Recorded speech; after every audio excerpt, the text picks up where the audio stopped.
बिस्मिल्लाहिर्रहमानिर्रहीम नहमदुहु व नुसल्ली अला मुहम्मद रसूलुल्लाहि करीम। ये प्रॉब्लम डिफरेंशियल इक्वेशन के homogeneous linear differential equation chapter से है। होमोजीनियस इसलिए है क्योंकि जितनी बार हम y का डिफरेंशिएशन x के रिस्पेक्ट में कर रहे हैं उतने ही मल्टीपल में जो इसका कोफिशिएंट है वो x की पावर में उतनी ही है। यानी 3 बार डिफरेंशिएशन हो रहा है तो 3 पावर है टू एक। और यहाँ पर देख रहे हैं कि 2 बार डिफरेंशिएशन हो रहा है तो इधर x की पावर 2 है। यहाँ पर एक बार डिफरेंशिएशन और y का तो इसकी पावर x की 1 है। तो इसलिए ये होमोजीनियस डिफरेंशियल इक्वेशन है। Solve x cube d cube y over d x cube minus 3x² d two y over d x square plus 6x d y over d x is equal to log x whole of square. तो जब homogeneous linear differential equation होता है तो उसे solve करने का एक special method होता है।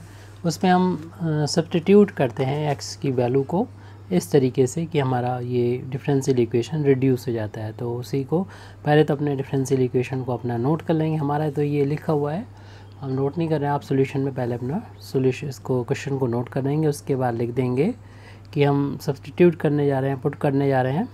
Substituting x is equal to e to the power z, यानी इंडिपेंडेंट वेरिएबल जो x है उसको हम z में चेंज करने जा रहे हैं इस रिलेशन के साथ में। ऐसे में होमोजीनियस डिफरेंशियल इक्वेशन जो होता है चेंज हो जाता है, रिड्यूस हो जाता है लीनियर डिफरेंशियल इक्वेशन में। तो ये जब पुट करेंगे तो यहाँ दोनों साइड लॉग लेंगे। लॉग लेने से z जो होगा वो नीचे आ जाएगा और z की वैल्यू हो जाएगी log e हो जाएगी। बेस आपको मालूम है e रखा है इसलिए log e जो होगा वो 1 हो जाएगा। तो ओनली ये log x आ जाएगा, बेस यहाँ पर e है। तो ये सब्स्टिट्यूट करने से हमें मिलेगा एडेस्ट z की वैल्यू ये मिल जाएगी। और साथ ही साथ जो हमारा थर्ड डेरिवेटिव है उसको अगर हम d ओवर डी जेड को कैपिटल D से डिनोट करें तो ये कन्वर्ट हो जाएगा d माइनस 1 d माइनस 2 और ये y पर ऑपरेट हो रहा है तो y लिख दीजिए। ये पहले वाले टर्म का लिख दिया है। इसमें प्रॉब्लम हो तो ये कैसे आएगी बनना चाहते हैं तो फिर अलग से वीडियो में बनाना होगा, डिमांड अगर करेंगे तो। -3 को इधर बाहर रखते हैं और ये सेकेंड ऑर्डर का है यानी x² है, d two y over d x square है तो इसकी वैल्यू हो जाती है इस d की फॉर्म में d माइनस 1 हो जाएगी। y पर ऑपरेट हो रहा है ये ऑपरेटर। प्लस का 6 और x d y over d x को लिख सकते हैं dy राइट हैंड साइड में जो हमारा log x है तो log x को z लिख सकते हैं, लेकिन उसका स्क्वायर है तो z स्क्वायर हो जाएगा। अब यहाँ पर हम y को तीनों टर्म में से प्लस माइनस और प्लस का साइन है, ये 3 टर्म हो गए। इनमें से y को राइट हैंड साइड में बाहर ले लेंगे और साथ ही साथ हम इन दोनों ब्रैकेट्स का आपस में मल्टीप्लाई करते हुए भी चलेंगे तो हमको मिल जाएगा। y को राइट हैंड साइड में बाहर ले लेंगे तो d लिख लें, इनका इंटू करते हुए चलें। d का इसमें इंटू करेंगे तो d स्क्वायर हो जाएगा, d का यहाँ इंटू करेंगे माइनस का 2d, d का 1 में इंटू करेंगे माइनस का d और -1 का -2 में करेंगे माइनस प्लस का हो जाएगा। आप डायरेक्ट भी कर सकते हैं। -3 और इन दोनों ब्रैकेट्स का इंटू करेंगे, इन d का इन दोनों टर्म्स में इंटू करेंगे तो d स्क्वायर माइनस का d हो जाएगा। और हमने बाकी प्लस का 6d लिख लीजिए और y को हमने बाहर ले लिया है। राइट हैंड साइड में z स्क्वायर है। इन दोनों d को तो लाइक टर्म में ऐड कर लेंगे, दोनों ही माइनस के हैं और तो हमारे पास बचेगा स्क्वायर ब्रैकेट लगा लें, पहले d अप्लाई कर लें, d square minus 3d plus 2 और इस ब्रैकेट को ओपन कर सकते हैं। -3 का दोनों टर्म में इंटू हो जाएगा, माइनस का 3d स्क्वायर हो जाएगा और माइनस माइनस प्लस का हो जाएगा 3d और प्लस का 6d पहले से यहाँ पर मौजूद है और y ऑपरेटर पर ये ऑपरेट हो रहा है z स्क्वायर। अब अगले पेज पे इसको देखेंगे हम, ब्रैकेट को ओपन कर देंगे, इस d का इन तीनों टर्म में मल्टीप्लाई हो जाएगा तो हमें मिलेगा, उसको हम लिखेंगे। बाकी के चीज़ों को हम ऐसे ही नोट कर देंगे -3d स्क्वायर प्लस 3d और प्लस 6d। हम लोग राइट हैंड से मतलब नेक्स्ट पेज पर पहुंच रहे हैं अगले स्टेप के लिए। तो यहाँ पर देख रहे हैं कि d का मल्टीप्लाई करने पर फर्स्ट टर्म तो हो जाएगा d क्यूब उसके बाद में मिलेगा माइनस का 3d² प्लस का 2d, पीछे देख लीजिएगा आप। नेक्स्ट टर्म है माइनस का 3d² प्लस का 3d और प्लस का 6d। ये ऑपरेटर है y पर ऑपरेट हो रहा है। राइट हैंड साइड में z² है। कुछ टर्म यहाँ पर ऐड हो जाएंगे, जैसे d² वाले ये दोनों टर्म हैं, डी क्यू का एक ही टर्म है, इसको लिख दें और ये 6d² हो जाएंगे, 3 हो जाएंगे।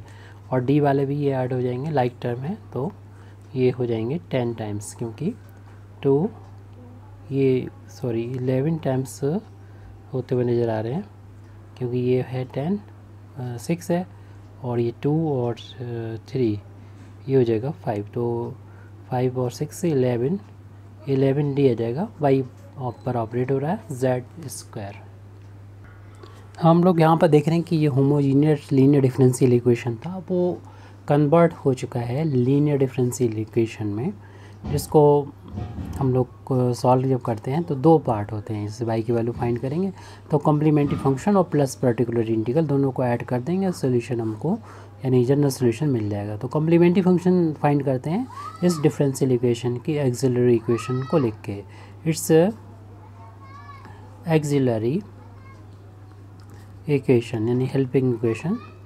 तो पूरे y का कोफिशिएंट जो d का फंक्शन है वहाँ पर d की जगह पर m पुट कर दीजिए, तो m² माइनस का 6m² प्लस का 11m इजिकल टू 0। इसके फैक्टर करने की कोशिश करेंगे, सिर्फ m हमें कॉमन मिल रहा है, ये d³ था तो m³ हो जाएगा, तो m² मिलेगा माइनस का 6m प्लस का 11 इजिकल टू 0।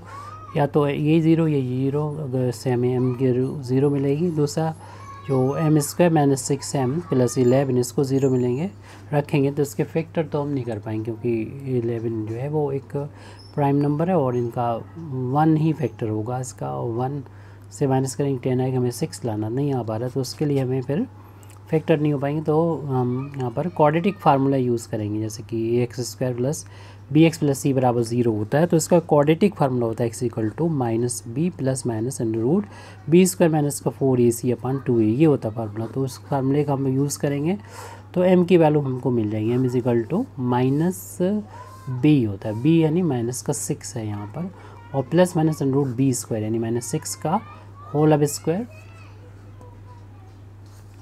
इस फार्मूले का क्वाड्रेटिक फार्मूले का यूज़ कर रहे हैं।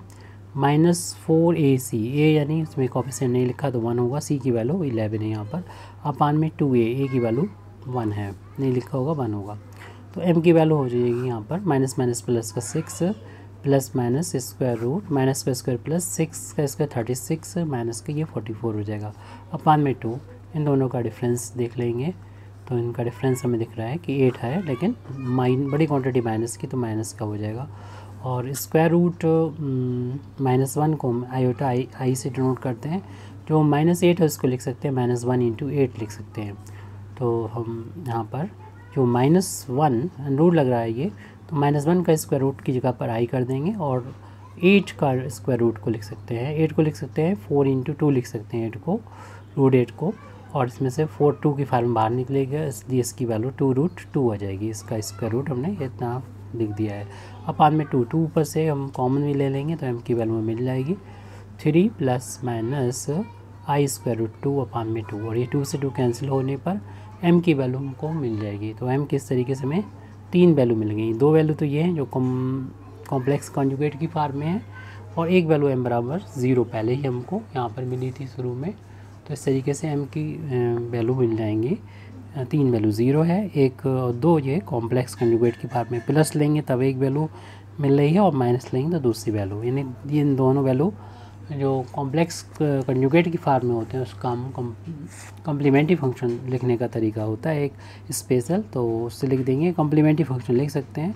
c1 एक अलग वैल्यू है तो e⁻0 इंटू इंडिपेंडेंट वेरिएबल अब z बन चुका है, z की फार्म में लिखा जाएगा, प्लस अब ये दोनों m की जो वैल्यू है उनके करस्पॉन्डिंग c1 हो चुका है, उसके बाद c2 आएगा, कॉस इस तरीके से लिखा जाएगा, i को कोफिशिएंट यहाँ पर देखिए, जो हमारा रियल वाला पोर्शन है वो तो हमें e की पावर में बाहर लिखना होता है, चाहे हम शुरू में लिख दें या बाद में, चलिए शुरू में ही लिख देते हैं।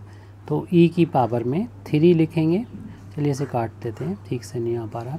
m = c1 लिखा हमने, और ई की पावर जो भी एम की वैल्यू है वो लिख के जेड से इंडिपेंडेंट वेरिएबल से मल्टीप्लाई कर दिया, प्लस फिर यहाँ पर जो रियल वाला पोर्शन है वो तो जाएगा ई की पावर में 3 और इंडिपेंडेंट वेरिएबल से मल्टीप्लाई कर दिया यहाँ पर। फिर जो इमेजिनरी वाले में आई को कोफिशिएंट √2 है वो हो जाएगा आपका C1 के बाद C2 आएगा, और कॉस आता है साइन आता है, पहले कॉस आएगा और ये आई का कोफिशिएंट लिख के इंडिपेंडेंट वेरिएबल से मल्टीप्लाई कर देंगे, प्लस का C2 इंटू साइन और √2 इंटू जेड लिख देंगे।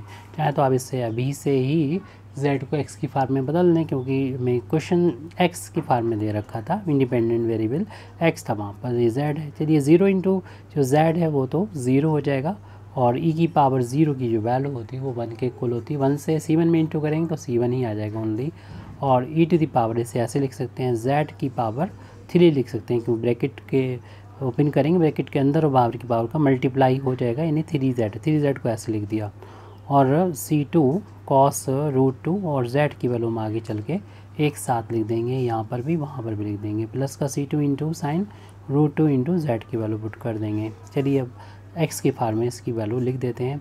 आपको मालूम है कि जो हमने सब्स्टिट्यूट किया था यहाँ पर इसको होमोजीनियस फंक्शन को लीनियर डिफरेंशियल इक्वेशन में कन्वर्ट करने के लिए e की पावर z को x रखा था, तो और x की जगह पर हमें और z के यहाँ पर log x रखना है, e की पावर z जहाँ पर है वहाँ पर x रखना है, तो ये तो वैल्यू x के इक्वल हो जाएगी, उसकी पावर 3 है वो लिख देंगे।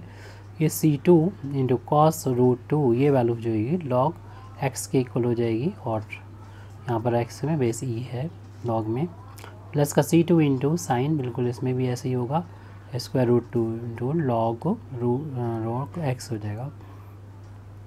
अब ये कम्प्लीमेंट्री फंक्शन हमने यहाँ पर लिख दिया है, ये जो था वो कम्प्लीमेंट्री फंक्शन है, m की वैल्यू के करस्पॉन्डिंग हम लोगों ने ये लिखा था, कम्प्लीमेंट्री फंक्शन ही चल रहा था, ये कम्प्लीमेंट्री फंक्शन की वैल्यू तो लिख दिए।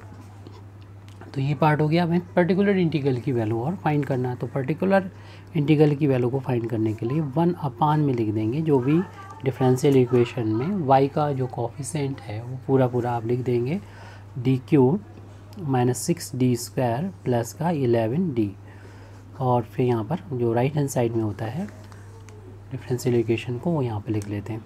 ये जो कि z में एक पॉलिनोमियल है, यानी z की पावर एक होल नंबर है, तो ये एक यानी कोई साइन या एक्सपेंशल ऐसा कुछ नहीं आ रहा है, तो ऐसे केस में इसको हम बाइनोमियल बना लेते हैं। और बाइनोमियल बनाने के लिए हमें जो इसको डिक्रीजिंग ऑर्डर में लिख दीजिए, सॉरी इंक्रीजिंग ऑर्डर में लिख दीजिए, d की सबसे कम पावर को पहले, उसके बाद 6d², और ये d³ को सबसे लास्ट में लिख देंगे, इससे प्लस का था ये, और इसके बाद यहाँ पर इसमें 1 बना लेते हैं, क्योंकि बाइनोमियल में आपको मालूम है कि 1 + x, चलिए यहाँ पर लिख भी देते हैं, 1 + x की पावर n का एक्सपेंशन हमें करना होता है, 1 + nx प्लस का n-1 अपॉन फैक्टोरियल 2x²। इसी तरीके से नंबर ऑफ टर्म तब इन्फिनिटी हो जाते हैं जब n की वैल्यू जो होती है कोई निगेटिव या फ्रैक्शनल वैल्यू होती है। पर्टिकुलर इंटीग्रल की वैल्यू हमारी निगेटिव वैल्यू आएगी। तो अभी फ़िलहाल हम यहाँ से 11 को बाहर लेके इधर 1 बनाने की कोशिश कर रहे हैं, तो यहाँ से 11d को बाहर ले लीजिए, तो ये बना जाएगा। बाकी सभी को हम एक प्लस ब्रैकेट के अंदर 1 कर देंगे, माइनस साइन ये रहेगा 3d² प्लस d³, और जो भी हमने बाहर यहाँ पर कॉमन लिया था 11d, तो इसे d बाहर लिया तो d की एक पावर तो कम हो जाएगी, यहाँ पर 2 पावर बचेगी और यहाँ पर तो 1 पावर बचेगी। 11 से डिवाइड कर दीजिए, और ये ऑपरेटर जो है वो z² पर ऑपरेट हो रहा है। इस पूरे वो पावर नहीं लिखी तो 1 होगी, जब से न्यूमरेटर में ले जाएंगे तो पावर -1 हो जाएगी। तो 1/11d तो ऐसे ही चलता रहेगा। इस पूरे ब्रैकेट को जब हम दे जाएंगे न्यूमरेटर में, पावर -1 हो जाएगी, जो कि ऑपरेट होगा z² पर। ये 1 प्लस का ऐसा करने से ये बाइनोमियल थ्योरम के से 2 पार्ट होते हैं, तो x की जगह पर ये वैल्यू आ जाएगी जो कि ब्रैकेट में लिखी है, -6d और प्लस का d² अपॉन 11, ये x का काम करेगी।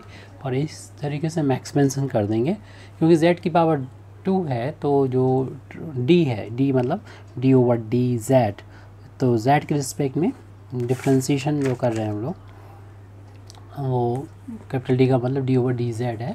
तो बस z की 2 पावर से 2 पावर है यहाँ मैक्सिमम, इसलिए d² तक ही सही रहेगा।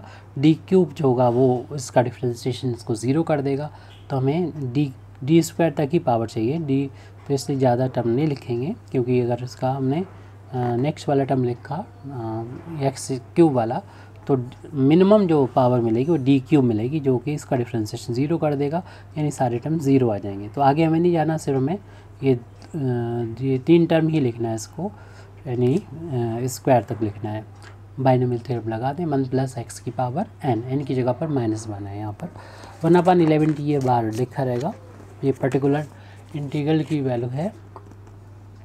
तो particular integral is equal to 1/11 इसको एज इट लिख दीजिए, और बाइनोमियल थ्योरम अप्लाई करेंगे तो 1 + n की जगह -1 था, और x की वैल्यू -6d, और प्लस का 1/11 था, d² है,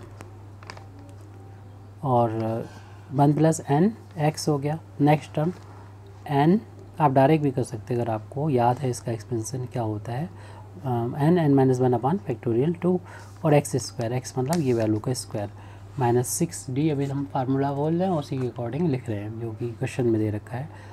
60 प्लस का d²/11 और इसका कर देना है स्क्वायर, और भी टर्म आएंगे इनफाइनाइट तक, लेकिन आपको सिर्फ 2 पावर तक लिखना है। z² ऑपरेटर है इसलिए, क्योंकि इसका डिफ्रेंसिएशन 2 बार में ही 0 हो जाएगा z के रिस्पेक्ट में, इसलिए आगे 3 बार और नहीं 2 बार में कांस्टेंट हो जाएगा, 3 बार में, और बाकी हायर जो d की पावर होंगे इसमें 0 हो जाएगा, इसलिए ज़्यादा टर्म लिखने की ज़रूरत नहीं है।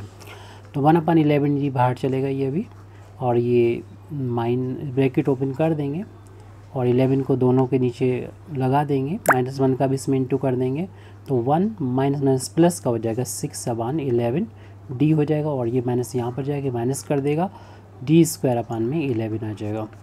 और ये अभी थोड़ा सा सॉल्व कर लें हम लोग, तो ये माइनस का 1 है, और ये -1 -2 हो जाएगा, -2 -1 का इंटू प्लस का 2 हो जाएगा, और फैक्टर 2 की वैल्यू भी 2 के इक्वल ही होती है, 1 × 2 होती है, तो इस तरीके से ये तो कैंसिल होकर 1 आ जाएंगे।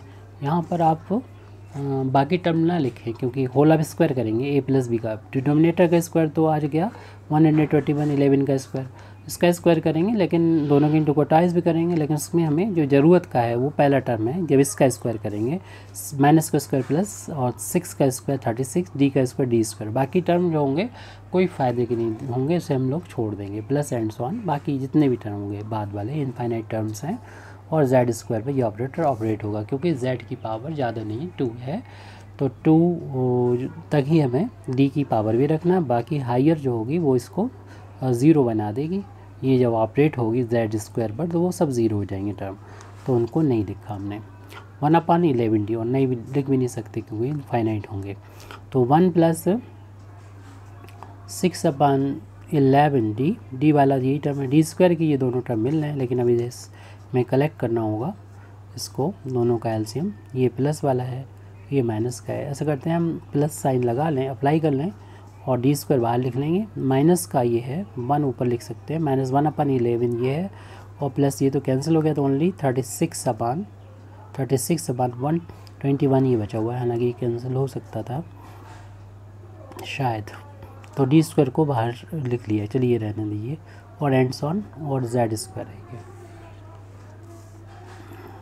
तो 1/11 इसे हम थोड़ा कैलकुलेशन कर लें, चाहे रफ पे कर लें, यहाँ पर कर लें, 1 + 6/11 और यहाँ पर एलसीएम हो जाएगा 121, जो कि 11 से डिवाइड होगा 11 टाइम्स, जो कि ऊपर जाके बाद में मल्टीप्लाई होके -11, और प्लस ये तो 1 टाइम्स कैंसिल होगा, ऊपर 36 ही रहेगा, और यहाँ पर d² plus and so on. आप इसको चाहे अलग से रफ पे सॉल्व करके लिख दें डायरेक्ट, या फिर डायरेक्ट कर सकते हो तो डायरेक्ट कर लें। 1 + का 6/11 इनको डिफरेंस ले लें, क्योंकि बड़ी क्वांटिटी प्लस की है, प्लस का आएगा 5, और ये 2/121 d² और प्लस एंड सो ऑन। अब इस ऑपरेटर को इस z पर ऑपरेट कर देंगे, यानी कहना चाहिए दूसरे शब्दों में कि z² को 1 पे लाएंगे तो z² हो जाएगा, प्लस 6/11 d z² हो जाएगा, और प्लस 25/121 d² और z² यहाँ पर आ जाएगा। बाकी सारे टर्म 0 0 हो जाएंगे, क्योंकि d की पावर ज़्यादा होगी, z की पावर कम है, ज़्यादा बार डिफ्रेंसिएशन करेंगे 2 से, तो z² 0 हो जाएगा, इसलिए सारे टर्म 0 हो जाएंगे इन्फिनिटी तक। तो अब यहाँ पर डी का मतलब होता है डिफ्रेंशिएट करना एक्स के रिस्पेक्ट में। तो 6/11 जब हम इसको डिफ्रेंशिएट करेंगे तो मिलेगा 2z, पावर आगे जाएगी और एक पावर कम, प्लस 25/121। और इसको दो बार डिफ्रेंशिएशन करना, तो एक बार कर चुके हैं, इसको दोबारा से कर दें, 2 कांस्टेंट बाहर रह जाएगा और z का तो 1 हो जाएगा, बाकी तो 0 हो चुके हैं, छोड़ दीजिए और इनका इंटू कर लें बस, बाकी तो कुछ भी नहीं करना है। अच्छा डी रह गया ये, इसका मतलब होगा कि इसके बाद जो भी लिखा है उसको इंटीग्रेट करना होगा हमको, z की रिस्पेक्ट में डिफ्रेंशिएशन करना होगा। ये जो वैल्यू है यानी 1/d का मतलब इंटीग्रेट करना विद रिस्पेक्ट टू z की पूरी वैल्यू, जो कि z² है। इसी दौरान इनका मल्टीप्लाई कर लेंगे, 6 और 2 का 12/11 हो जाएगा z, और प्लस ऐसे इसमें भी चाहे तो इससे कैंसिल होने वाला है, 50 हो जाएगा, 50/121। तो ये 3 टर्म है, तीनों को अलग अलग z के रिस्पेक्ट में इंटीग्रेशन करना होगा। ये पर्टिकुलर इंटीग्रल के इक्वल चल रहा था और हम अगले पेज पर इसी को लिखना है, पर्टिकुलर इंटीग्रल की वैल्यू को लिखना है। पर्टिकुलर इंटीग्रल 1/11 हमें इंटीग्रेट करना है z² को z के रिस्पेक्ट में, 12/11 को z के रिस्पेक्ट में, और यहाँ पर 121 को यहाँ पर 1 का इंटू मान सकते हैं और 1 का इंटीग्रेशन करना है z के रिस्पेक्ट में। तो 1/11 z³ हो जाएगा, प्लस 12/11, ये एक पावर है तो ये z²/2 हो जाएगा, प्लस 50/121, 1 का इंटीग्रेशन जो होगा वो z हो जाएगा यहाँ पर। तो ये 12 कैंसिल हो जाएगा 2 से 6 टाइम्स, ऐसे ही यहाँ पर तो कैंसिल नहीं होना है, तो यह आ जाएगा 1/11 z³ प्लस का 6/11 z² प्लस 50/121 z। अब इस पी को भी हम अपने जो x की फार्म में दे रखा तो उसमें कन्वर्ट कर लेंगे, पर्टिकुलर इंटीग्रल को भी 1/11। आप चाहें तो एलसीएम लेके भी इसे सॉल्व कर सकते हैं, कोई ज़रूरत नहीं ऐसे रहने चाहिए। z की जो वैल्यू है वो हम लिख देंगे log x के इक्वल है, उसका होल आप क्यों करना है अपान में 3 प्लस 6/11 z के log x लिख दीजिए, उसकी पावर 2। शुरुआत में हम लोगों ने फाइंड किया था कि z की वैल्यू जो है वो log x इक्वल है, वहीं से हमने यहाँ पर ये वैल्यू पुट कर रहे हैं, प्लस का 50/121 z के यहाँ पर log x रख देंगे। ये पर्टिकुलर इंटीग्रल आ गया, तो लिख सकते हैं जो डिफरेंशियल इक्वेशन उसका general solution, the general solution of given differential equation is y is equal to complementary function जो फाइंड किया था उसमें पर्टिकुलर इंटीग्रल को ऐड करना होगा। कम्प्लीमेंट्री फंक्शन की वैल्यू हमने फाइंड की थी c1 प्लस का x³ c2 कॉस ऑफ, पीछे देख लीजिएगा जैसे कि हमने लिखा है √2 log x, और प्लस का c2 sign of √2 log x। उसके बाद यहाँ पर्टिकुलर इंटीग्रल की वैल्यू नोट कर देंगे, प्लस कर ऐड कर देंगे इसमें 1/11 log x की पावर 3/3 प्लस 6/11 log x का whole square plus 50/121 log x। इस तरीके से ये प्रॉब्लम ने कंप्लीट हो जाती है। Thank you very much indeed for listening me. वाखिर दावाना अल्हम्दुलिल्लाहि रब्बिल आलमीन।